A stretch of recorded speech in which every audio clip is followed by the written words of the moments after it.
If you're paying attention at all to the political environment in the United States, it's likely that you don't think Congress is anything close to what you would call a high performing organization, and you probably have some good reasons to think that way. But since early 2019, a group of 12 members of the U.S. House of Representatives, 6 Democrats and 6 Republicans, have truly been working together to fix Congress.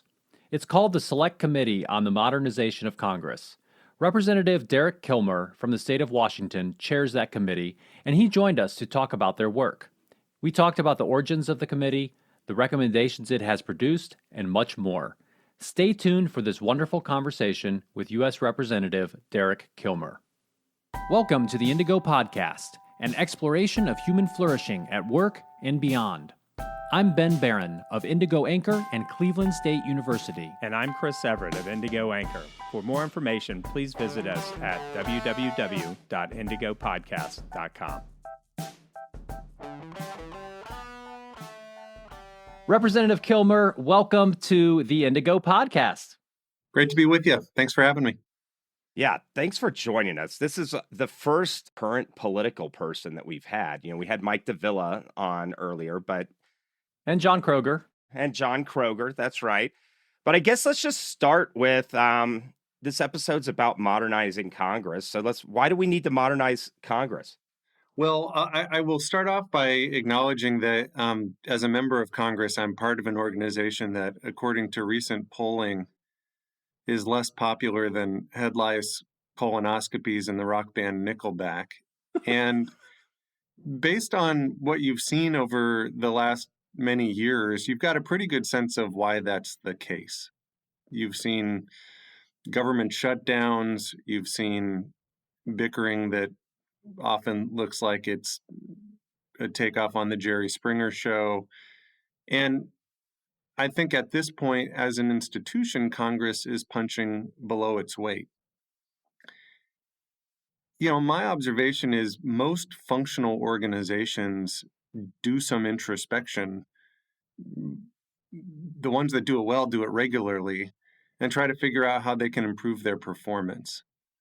In Congress, that happens about once every 20 or 30 years or so. So Congress will, about every 20 or 30 years, create a committee to look at the function of Congress. And that's the committee I chair now, the Select Committee on the Modernization of Congress, which makes us sound a little bit like the IT help desk, but really is focused on how do you have a Congress that functions better for the American people. And that's really our North Star in the work that our committee is doing.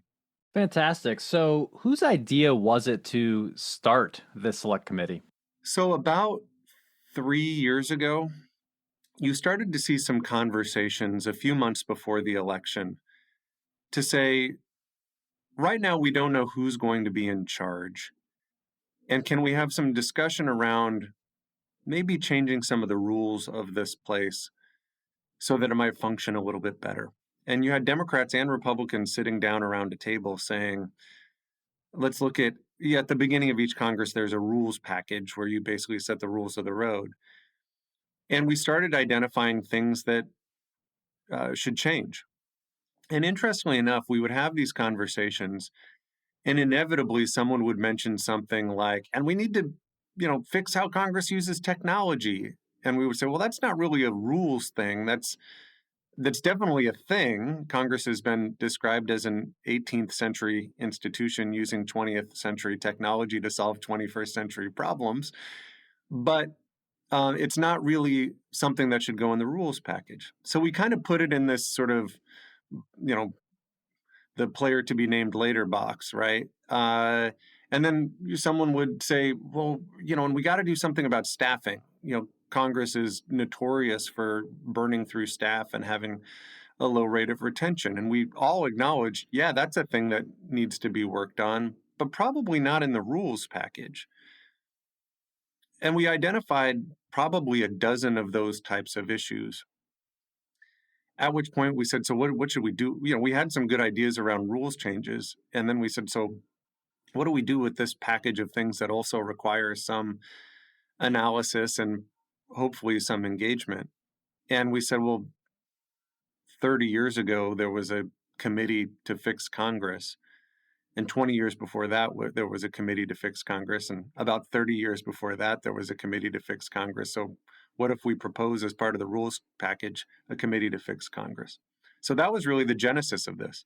Yeah, and so the Select Committee on the Modernization of Congress started January 4th, 2019, for our listeners' knowledge. What was it like getting that started, pulling that together and getting this small team essentially focused on the issues that you were trying to address?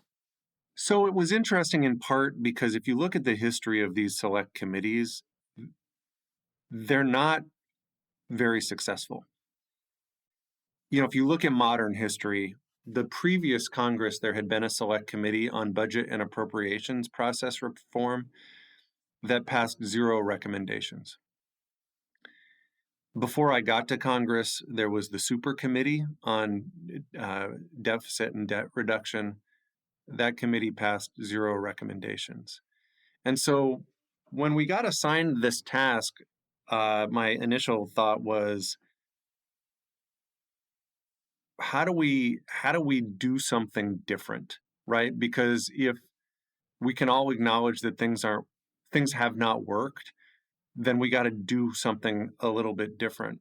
And out of the gate, we decided some things that were very unusual for Congress. So generally, when you start up a committee in Congress, the committee gets its funding.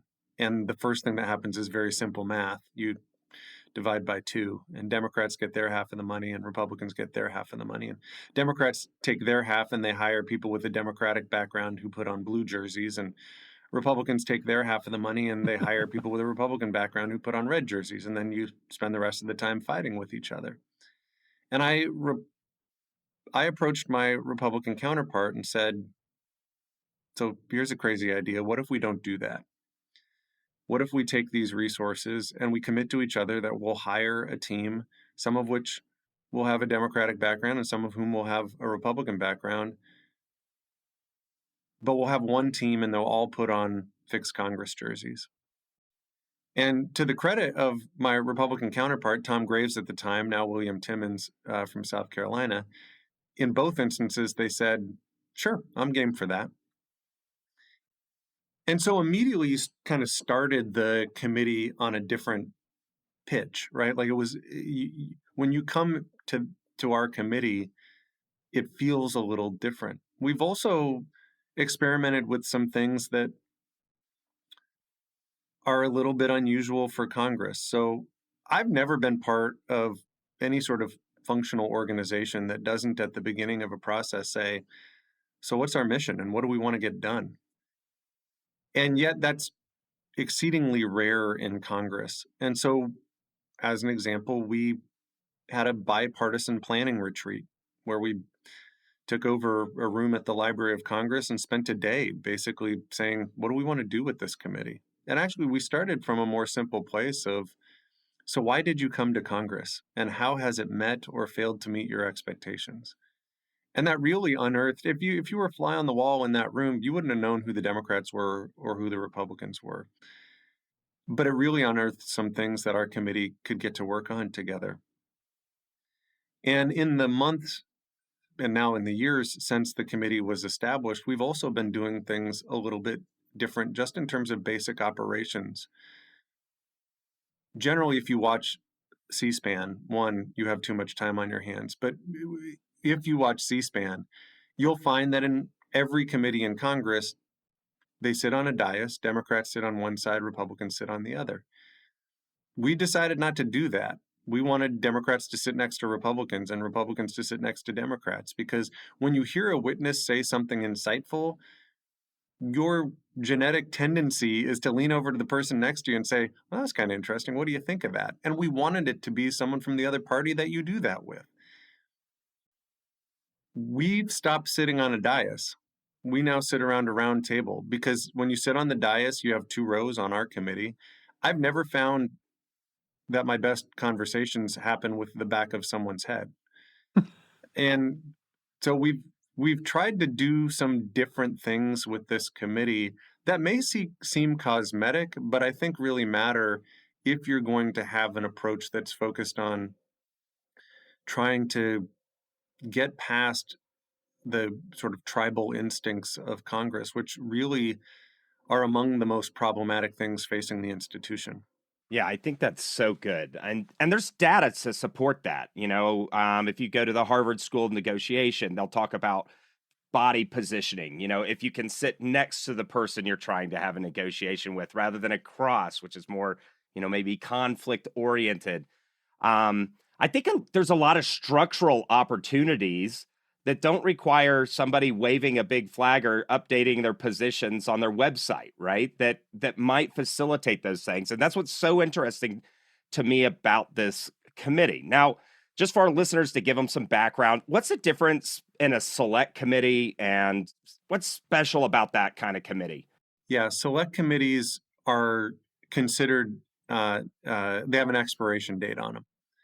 So there are standing committees in Congress, like the Appropriations Committee, which is the other committee on which I serve, or the Ways and Means Committee, or the Transportation and Infrastructure Committee.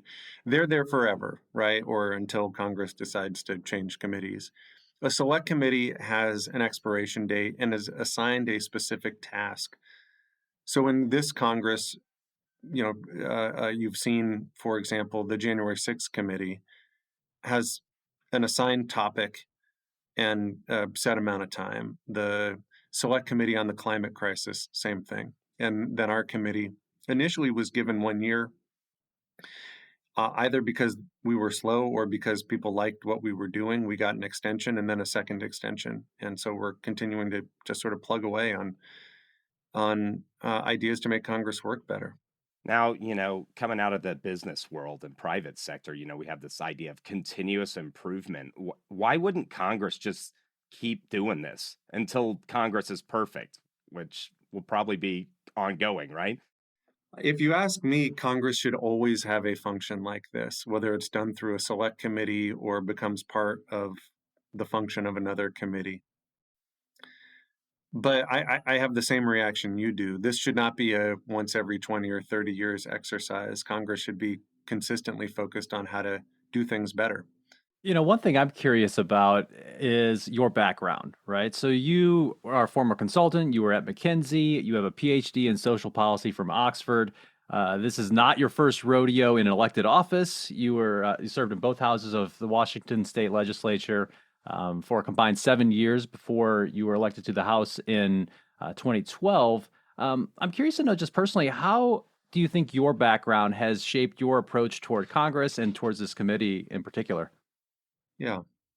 Well, it was not a no-brainer for me to run for Congress. I still remember my predecessor calling me on March the 3rd of 2012 saying, "Hey, I'm about to announce my retirement, and you should think about whether you'd want to do this." And that night, my wife and I went out for dinner for what was the longest and most important dinner of our marriage, I think, to talk about doing this. And we're nerds, so we wrote the pro and the con list, right? And I'll tell you the top of the pro list, and I'll tell you the top of the con list. The top of the pro list was, um, my background was working in economic development after McKinsey, and really focusing on how do you create more economic opportunity in places that are being left behind. I grew up in one of those. I grew up in a timber town that has really struggled, and I felt like serving in Congress would give me an opportunity to help communities like the one in which I grew up. So that was the top of the pro list. There were two things on the top of the con list. One, I had a 3-year-old and a 6-year-old at the time. They're now 12 and 15. And there was some recognition that if I was successful in this undertaking, I'd be signing up for a 3,000-mile commute, or according to Alaska Airlines, 2,200 flight miles, and which I think I'm really getting robbed. But so one, there was recognition that I'd lose time with my kids, and two, Congress is really broken. Like a lot of Americans, I followed kind of from a distance what was happening in Washington, D.C., and I found it mostly repellent. That's when you want to change the channel. And we sat there in this little Indian restaurant for about 4 hours, and as they were closing and trying to get us out the door, I kept coming back to the con list and thinking, maybe those are the two reasons to do this, because I got little kids and because it's broken. and recognition that maybe the best thing I can do for their future is do what I can to fix it. So when I got here, I'm having been a management consultant, I don't go to the men's room without a strategic plan. And so we wrote up a strategic plan for our office and tried to identify what do we want to get done. And we really bucketed it into two main buckets. One focused on the top of the pro list. How do we create more economic opportunity for more people in more places? And two, how do we make government work better for people? And that has really shaped the work that I do here. Certainly on this committee, I'm also part of a bipartisan coalition called the Bipartisan Working Group, which is a group of Democrats and Republicans who just sit down for breakfast each week and try to figure out where we can find some common ground and work on some stuff together. But that was really driven by the choices I made to come here in the first place. I would also add, I think they're having been a management consultant, I think there are practices that just sort of get ingrained in you about how to structure a problem and how to structure solutions that have proved helpful. Yeah. So this has been renewed. This is a second time session or whatever they call it, where you guys are trying to improve stuff. The first committee on modernization of Congress that you were leading came up with 97 different things, which we'll put a link in the show notes for listeners that want to go check that out. But it was stuff about making Congress more effective, streamlined bill writing. They're still running paper. Not too many years ago, everybody's killing trees running paper, and versioning was probably a challenge, all that kind of stuff. Modernizing tech. Certain politicians got in trouble with tech, and maybe they don't have an updated bring your own device policy, stuff that a lot of people in corporate America would take it, for granted, that just didn't exist in Congress. When you go through the list, how do they select and pay IT vendors? The list was pretty incredible. Out of those 97 things, how many of those got through? So our first, and if I'd been a better chair, we would have gotten to 100. But out of the first 97, about a third have already been implemented or are in some form of implementation. But our goal is to get them all implemented. So we've got kind of a subgroup that's focused on how do we get all these pucks into the net. We just passed another 20 recommendations as well. And implementation when it comes to a select committee, so we're not a policy-making committee. We can make recommendations that, I guess that's another distinction that I should have mentioned when you ask what a select committee is. So unlike other committees where we, pass something and it goes to the House floor, we pass something and then there's a few different things that could happen. So if we make a recommendation related to rules, we could try to get our recommendations taken up by the Rules Committee and adopted by the House. Some of our recommendations have gone to the House Administration Committee, which is the committee that sort of oversees the internal operations of the institution. Some of our recommendations have gone to the Appropriations Committee and to the subcommittee on the legislative branch, so funding some of these modernization efforts. Some of the things were able to be implemented just sort of by leadership. So you saw a couple weeks back, the speaker announced that we were going to delink one of our recommendations, which was to delink staff pay from member pay, because while members haven't have had a flat salary for, I want to say, 9 or 10 years, staff has too as a consequence of that. So, and there's there's a cap that says a staff member can't get paid more than a congressional member. Well, the impact of that was, as an institution, we were losing a lot of expertise because people would hit a cap and at some point they say, I enjoyed public service, but I'm going to go make some money someplace else. So that's an example of something that was able to be implemented because we recommended it and the speaker said, yeah, let's do it. One of our big recommendations from the last Congress was to set up a process for what we called community project funding, which was really restoring the ability of members of Congress under Article 1 of the Constitution to appropriate dollars in a way that could get investments in their local communities with a lot of transparency and with a lot of backstops against abuse. But what you'd seen for the last 10 years was federal agencies earmarking dollars to projects in our communities. And as well-intentioned as they may be, I think members of Congress know their districts better. And so that was one of our recommendations, and that was taken up by the Appropriations Committee. And again, that was implemented. So I know that was a long answer, but there's a lot of ways in which our recommendations have been and will continue to be implemented.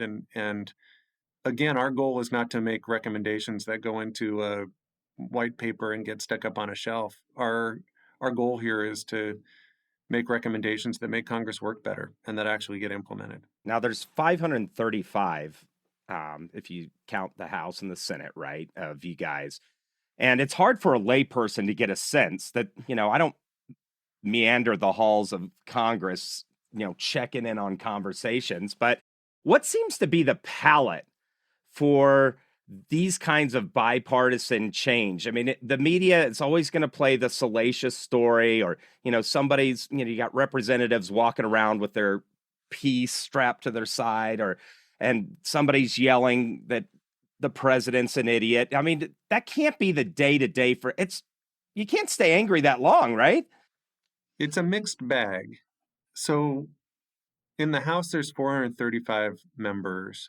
And I think one of the things that complicates the work of our committee and certainly complicates work in Congress is it's not really one institution, right? It's 435 independent contractors, all of whom sort of loosely affiliate with one of two general contractors that are in a bloody battle for market share. Sometimes it feels that way, and that complicates the work of our committee. And beyond that, I would say this: there is, like in any institution, there's a good chunk of people who want to figure out how to work together. And then there's extremes of folks who didn't come here to work with other people, that came here for the fight, right? And I have been heartened by the degree to which members seem invested in the work of our committee. In the last Congress, just as an example, our Vice Chair, Tom Graves, and I visited the Republican study group to walk through what we were working on and to take their input. And when we did that, I think I became the first Democrat ever invited into the room of the Republican study group.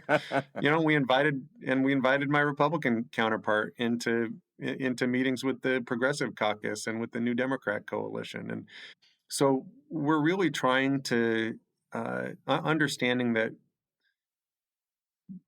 a lot of the ways to fix the institution can be driven by listening to the people who work in the institution, right? So we've done a lot of listening sessions with members and with staff and folks outside of the building, just to try to get a better sense of what are some of the things that are broken that need fixing. So your most recent recommendations, which came out not too long ago from the 117th Congress, you had 20 recommendations, and they were in three categories: improving staff recruitment, diversity, retention, and compensation and benefits. That was category one. Then you had professionalized internships and fellowships, and number three, improving accessibility.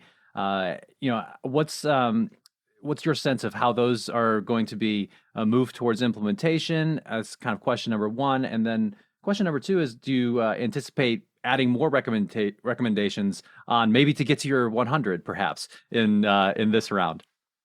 Yeah, so these 20 put us at 117, so we're really cooking with gas now. But I'm really hopeful about some of these recommendations, in part because I really think a lot of these are no-brainers. So let me give you some examples of things that we just passed.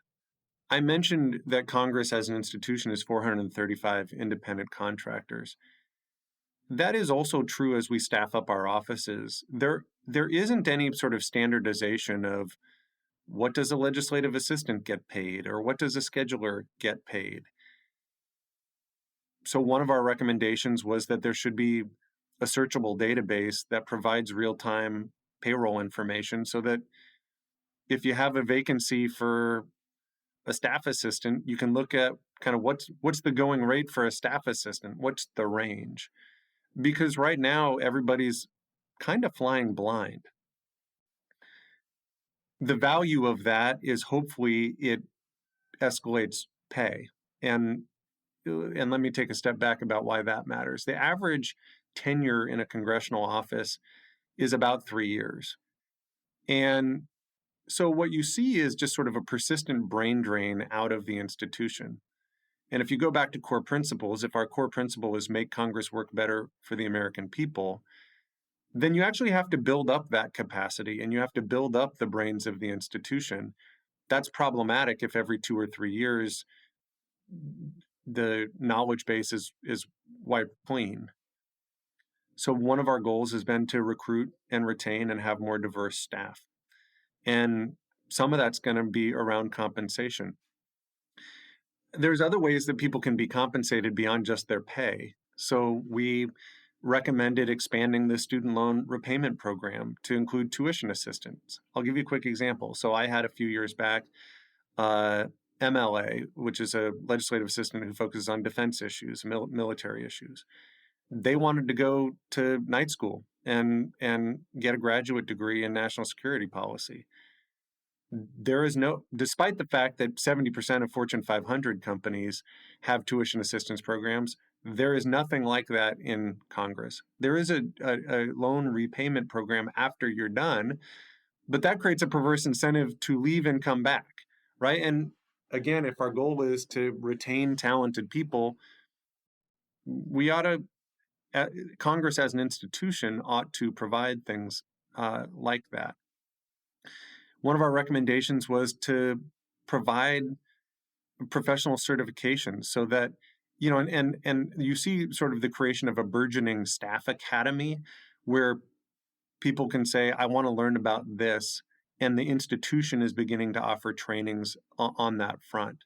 But actually giving people certification so that if they wanted to advance in a career in Congress, they can kind of collect some professional development opportunities that include a certification, I think help people advance professionally. That's pretty consistent with what you see in private industry, and yet has been missing in Congress. So those are some of the things that we just passed. And I guess I'll mention one other thing. As we did staff listening sessions, I think one of the frustrations for people has been there are people in management positions in Congress who've never been managers before. And one of our recommendations was that people who are put in a supervisory position should receive formal management training that helps them deal with everything from how to create an inclusive work environment to how to be a manager. And again, that doesn't sound like rocket science, but it's something that doesn't exist currently and I think is really important. So as I look at those 20 recommendations that we just passed, that our committee just passed, I think there's some, to some degree, this is low-hanging fruit that ought to just be picked. So you mentioned professional development as one piece of this for staff members.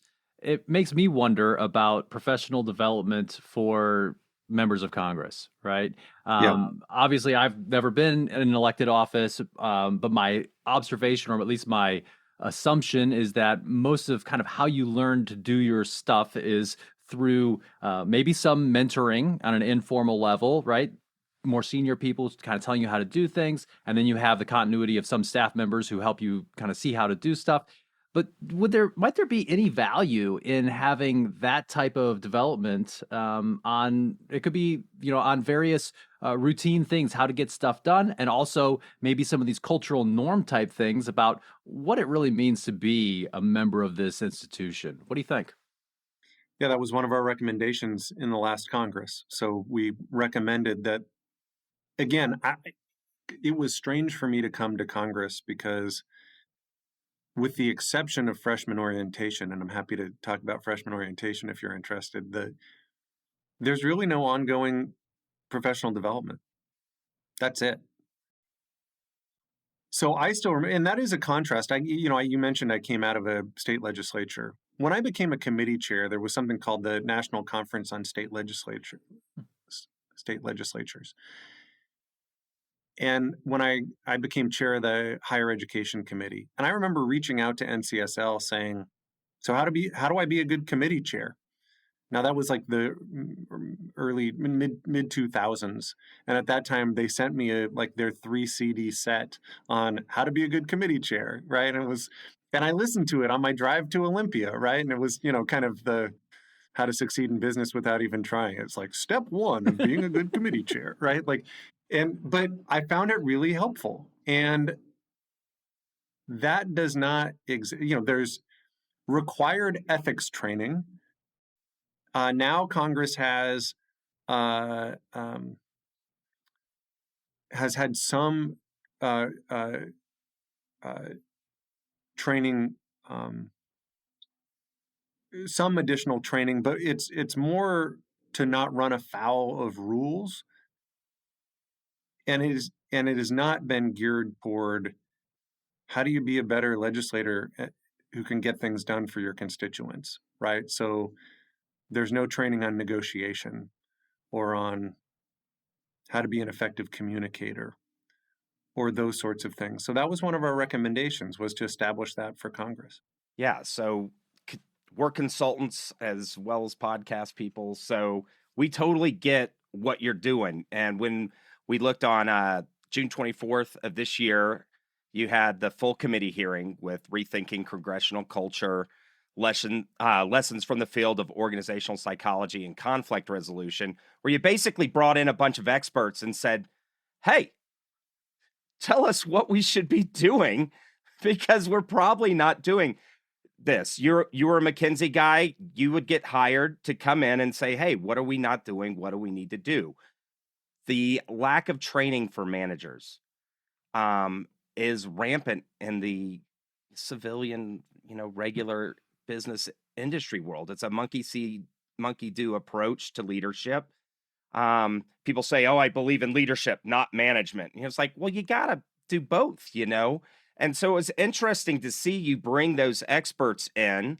How was that received? Was this new information for most of those representatives that were listening? I think that was one of the best hearings we've had. And it was in part because so much of what's not working in Congress is driven by culture. So to some degree, the discussion we had was, how do you fix broken culture, which is super complicated, right? And we brought in a political scientist, and we brought in Adam Grant from Wharton, and we brought in a woman named Amanda Ripley, who's a reporter who wrote a book called High Conflict, which I told her I want to become her hype man because I just think it's a terrific book. And then we brought in a gentleman who founded the organization Braver Angels, and his background was as a family therapist. I mean, it sounds like the beginning of a bad joke, right? A political scientist, an organizational psychologist, and a family therapist walk into a bar. But, at this point, I'm willing to talk. I have spoken with sports coaches, marriage counselors. At this point, I'm prepared to speak to an exorcist, whatever it takes to figure out how do you have Congress as an institution just function better. And there were some, I think, really useful lessons for our committee. And I think that discussion was really well received. Do you want some examples? Yeah, Sure. hit it. Keep going. So I'll give you a couple examples that just come immediately to mind. So I mentioned how Congress is, how orientation happens. So it's interesting. I was actually talking to a now retired sports coach who had taken over a team that had sort of a renowned bad culture, and he turned it around. And I said, so any advice? And he said, well, you set culture with how you bring on new team members. He said, it's one of the most important things is how do you orient the new team members? And that can really have a profound impact on culture. So let's look at how Congress historically has brought on new team members. Congress does an orientation, and literally out of the gate, you have members being told, so Democrats get on this bus and Republicans get on that bus. So you're tribal from the beginning. Much of the orientation appears to be an exercise in trying to keep Democrats and Republicans from being in the same room with each other, developing relationships. So one of our recommendations was stop doing that. Please, give people an opportunity to engage one another, which is, again, not to say that Democrats and Republicans are going to agree on everything. That's not the intent here. But there's got to be a way to have a more civil discourse, and part of that depends on relationship building and changing how onboarding happens. So that's one of the sort of points of discussion, one of the threads that we pulled on the committee. Time is another big challenge. So if you look back pre-pandemic, the year before the pandemic, Congress was in session for 65 full days and 64 travel days. So I want to explain what that means. So generally speaking, I'll fly in on a Monday, and the first votes are at 6:30 in the evening. And then you'll have Tuesday and Wednesday full days. And then Thursday, last votes are usually noon. And then as quickly as people can, it becomes a ghost town. So you've had some years where there's more travel days than there are days, than there are full days. So why is that problematic? Well, it's problematic for a few reasons. One, the work of Congress is supposed to happen in committees. The average member of Congress is on 5.4 committees and subcommittees, all of which meet on the full days. So if you're watching C-SPAN, again, you have too much time on your hands. But if you're watching C-SPAN and you see a committee where by and large people aren't there, it's not because they're not doing their jobs. It's because they have to be in 3 committees at the same time. That is not very productive. The consequence of that, in fact, is you see members sort of running from committee to committee, and rather than the committee being a place where you learn and collectively problem solve, it becomes a place where you rush to give a 5-minute speech that you can stick up on YouTube and then rush out the door and get to the next committee. So one of the things that we're looking at is the schedule of the place and the calendar of the place, and how do you optimize around the use of time better. And that was part of the discussion that we had with the organizational psychologist, which is, to some degree, how you spend your day is how you live, right? And how we spend our day is running from place to place, speechifying, not actually trying to listen to each other. So I mentioned that in part because if you watch that committee hearing we didn't have all 12 members there for the full time, but we had 10 there at one time at least. And we're doing something different on our committee as well, rather than giving people, if someone wants their allotted 5 minutes, they can get it. But what we've tried to do with our witnesses is just have a conversation. And if someone says, that's an interesting thread, I'd like to pull on that, they raise their hand and say, hey, can I jump in here and ask a question? And so it's, again, we're trying to acknowledge that if we want to change Congress as an institution, you got to start doing things different. And we're trying to do that. What I find so interesting about this is all the realm of places of agreement that have nothing to do with the typical policy fights that we'll argue about over barbecue in my neighborhood, right? I've never had somebody, how dare they spend more time in a committee? I can't believe this. I'm going to call my representative. And what I'm noticing from the stuff that I've been following online with what you guys are doing is that it's just a target rich of environment of opportunity of stuff that's not even about the normal fights that we have in Congress, like how many flight and travel days? How do we pass bills? How do we maybe get along a little bit better so we make better decisions? I don't how is this just not all over the news right now as probably the only functioning committee going on in the House right now? It's kind of become a bit of a running joke. In the last Congress, I think I was booked to talk about the work of our committee like 8 or 9 times on cable news. And every time we got canceled because of the news of the day. Every time. It literally became a joke. They were like, "You're going to be on MSNBC today." And I said, "I'll bet you I'm not," So, I do think it is. And listen, there have been folks who've, Paul Kane has been tracking the work of our committee pretty well. And certainly the Capitol Hill newspapers, The Hill and Roll Call and Bloomberg have followed the committee's work pretty closely. But we're clearly not we're not juicing C-SPAN's ratings substantially, and we're not a viral phenomenon on social media, in part because what gets coverage and what goes viral is the fight, right? And we're really trying not to do that. Interestingly enough, in the hearing that we had with organizational psychologists and others, part of the discussion was, how do you get around?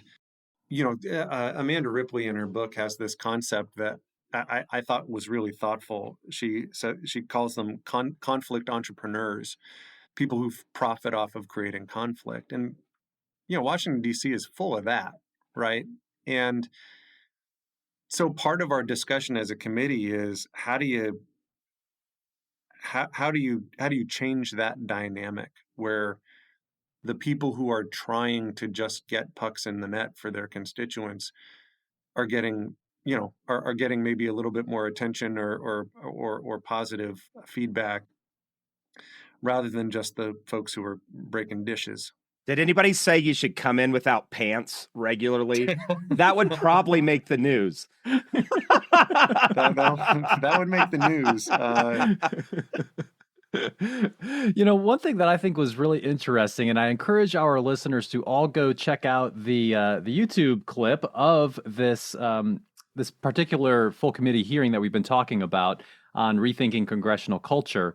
It's 2 hours long. I watched the entire thing. I listened to it, and there were a few things that I found really interesting. One was the content, things that we've been talking about here. How do you change culture? How do you have the right types of conflict and less of the bad conflict? Another thing that I thought was really interesting is something you alluded to earlier, which is how the committee itself behaved in that setting, right? So just for our audience, you can picture a number of members of Congress sitting around a table that's arranged basically in a square so that there's no one really at the head of the table. Some people have their jackets on, some have their jackets off. Like you mentioned, no one's having to beg for time. If there's, something that they want to say, they just kind of raise their hand and would jump in. If you didn't know better, you would think that this was just a group of people who are trying to learn things and do some good work and try to figure out how to solve some problems. Along with that, I wonder if some of the ways in which you have been successful in getting that group to work together could become a story that maybe could guide some of the norms elsewhere in Congress, right? So here's how we've kind of figured this out a little bit in our committee. Here's some things that you might try in these other committees or elsewhere to help things be less contentious, help people get along better, and be more civil. What do you think? Yeah, I mean, we actually made a recommendation in the last Congress that committees and subcommittees should experiment with different ways of operating. And so we've tried to put that into practice. So this notion, for example, of not just allocating every member 5 minutes to speechify, but rather to have a conversation, to use committee time to actually try to learn something. I mean, it is challenging when you bring in someone who has expertise that oftentimes in congressional hearings, rather than trying to pull their expertise, we're listening to folks, kind of opine so that they can get a clip on social media, right? So I actually think, particularly in the subcommittee, subcommittees are smaller and I think lend themselves to that type of collaborative approach in a far better way. I think that's something that we could see really enhanced. The same thing around, and I know I mentioned this previously, but having a bipartisan agenda setting retreat is important, and it can be hard. Listen, I want to acknowledge that there are dramatic differences between Democrats and Republicans on a whole lot of issues. A big part of my job is to stand my ground, particularly when there's something that is something that could impact my constituents for good or for bad. But the other part of my job is trying to find common ground when we can. And so part of the way you do that is by actually having collaboration and discussion. I found that agenda setting retreat to be very helpful. And I'll mention one other thing. We did something in our agenda setting retreat this year that was hard. And at the beginning of the Congress, I reached out to the 11 members of our committee, and just because we got some new members of the committee this year, and said, what do you want to get done on the committee? What do you care about? And I was perhaps not overly surprised that in 7 of those 11 conversations, the events of January 6th came up. And it became very clear that that could be a barrier to our committee moving forward in a productive way. And in fact, you've seen that on a number of committees where January 6th has become, to some degree, and I don't want to make light of it at all, but it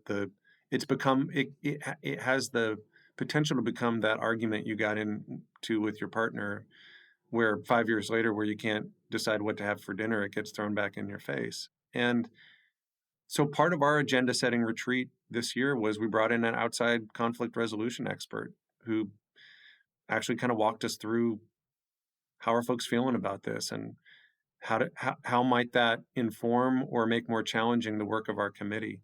But I think the consequence of actually walking through that together is that we sort of, at least on our committee, have exercised that demon, which again is not to say that there aren't strong feelings about it and still some bruised feelings about it. But I think we've, at least within our committee, figured out a path forward. Right. So one of the things that's kind of bandied about and, the political intelligentsia conversation, like the Ezra Kleins of the world, so to speak, they talk about having stronger parties will help reinforce better norms within their constituents. Do you think that the parties really exert that kind of control? I remember watching Mitch McConnell, ask his members certain things, and it didn't seem like he could really get a whole lot of consensus and behavioral norms from his members. How is that working between individual behaviors and maybe that, you're talking about the larger contractors, the R and the Ds there? It's a great question, and I want to give you a thoughtful answer to it. I think it is challenging to have sort of a binary negotiation on any topic when the parties are increasingly diverse. There is a difference diverse is the wrong way to put it. There is a breadth of ideology within both parties. There is a difference between, a Fred Upton, who we had come and testify at our committee, as a good example of legislating. We had a hearing on how do you make committees function better. And we had Diana DeGette and Fred Upton, who worked together on a very significant bill around funding for the NIH called the 21st Century Cures Act, which was really a best case example on how to legislate. There's a big difference between that example and some of the stuff you see, for example, from the Freedom Caucus, right? Which, is often here to kind of gum up the works. And I don't say that casting aspersions. I think they would say we're here to gum up the works. So the notion that if all Republicans voted the way Kevin McCarthy told them to and all Democrats voted the way that Nancy Pelosi told them to, the place would function better, I'm not sure that's particularly realistic.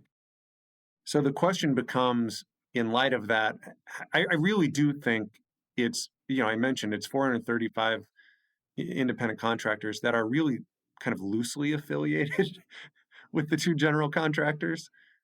And on a different pick your issue, you may see folks say, well, I can partner with the other party on this or that. And depending upon the issue, it may be a different cast of characters. There may be folks who are willing to support there are Republicans who will occasionally support the Democratic position on prevailing wage, for example, on the treatment of workers. You saw some Republicans, though not as much as I wish, support the Equality Act to protect the rights and defend the rights of the LGBTQ community. So on any given issue, you may see folks kind of cross the aisle. And I think that's okay, right? Like that, it's far less than you saw historically, where there was more ideological diversity. A liberal Northeastern Republican was more progressive than a Southern Democrat back in the day. Yeah, I see a lot of people looking for, well, you see these problems and you just try to wrap your head around it. And I see where people say, well, we need a stronger party system, more falling in line with the voice at the top. And then I've seen everything from where one year it was all the presidential candidates broken up as if they were British parliamentarians, right? Where you have your constitutionalist party and I don't, because of the diverse ideologies that you find within representatives, I feel like we kind of already do have a bunch of parties. And that's why your group interests me, is because it's people coming around good ideas that aren't in a kind of binary conflict kind of situation, which is a best practice out of negotiations, right? You try to find common ground, look for that. Even if we never moved anywhere on some of the biggest brute fights that we have as Americans, there's all this zone for agreements and good legislation that can go forward there. So I'm glad to hear you say that. Do you find that people are having, as the newer freshmen come in and as, there's turnover in representatives, is there more of that I'm an individual representing my constituency and less of a party identity? Or is the party identity still strong because of maybe structural fundraising type things? I think it's a little bit of both. I think by and large, people come here to represent their district. And inevitably, that looks different depending upon where you're coming from. We're talking about kind of organizational culture. I think one of the most interesting things that I've witnessed, the Bipartisan Policy Center, which is a think tank here in DC, organizes exchanges, congressional exchanges. It's kind of a home and away between a Democrat and a Republican. I actually think it's really interesting what they're doing because I did one, and I had a Republican from Arkansas, Steve Womack, who's become a good friend, come out to my district, and I went to Arkansas. And it was really valuable because I think part of the way you get a better understanding of where people are coming from is to understand where people are coming from. I took them up Hurricane Ridge, and the superintendent of our national park talked about the maintenance backlog in the park system. And as we're heading back down the mountain, he said, "Gosh, Kilmer, now I understand why you keep talking about the maintenance backlog in the park system," right? And we took him up in a crane at the Port of Tacoma, and as we left, he was like, "Hell, now I care about freight mobility in the Puget Sound region," because they said, like, here's how many containers come through our port and end up in Arkansas, and here's how many containers leave Arkansas and come through our port and go to the rest of the world. And he said, "Gosh, all of a sudden I care about your stuff now," right? And I don't know if that was directly responsive to your question. I guess what I'm getting at is people come to Congress with a variety of agenda. And I think by and large, people come because they want to get stuff done. There are outliers, right? There are some high-profile freshmen right now who want to go viral on social media or that type of thing. That may be their priority more than, hey, I want to figure out how to get some pucks in the net. Yeah, well, people think that we're immune to that. Anybody that grows up in the social media era knows, like, even my kid wants to be a YouTube star. So when we see this kind of behavior, it's pretty obvious. I don't think a lot of people are getting deceived by that. Maybe some. But one thing that was told to me earlier in my career that really bears out is that one way that you build trust is through delivery. And when I'm watching the work that you and your committee members are doing is in a toxic landscape of shenanigans, you guys are being really stone cold professionals. You're rolling your sleeves up. You did difficult work around a attack on our capital with a conflict management person. That is just insanely awesome. And I just want to say to our listeners, like, this is what leadership looks like. And I think people like Representative Kilmer and the others on his committee, really, you guys are going to build trust with the American people because day in and day out in a committee that's not on TV, you guys are delivering for the Americans. Thank you. No, I appreciate that. And we've got a lot of work to do.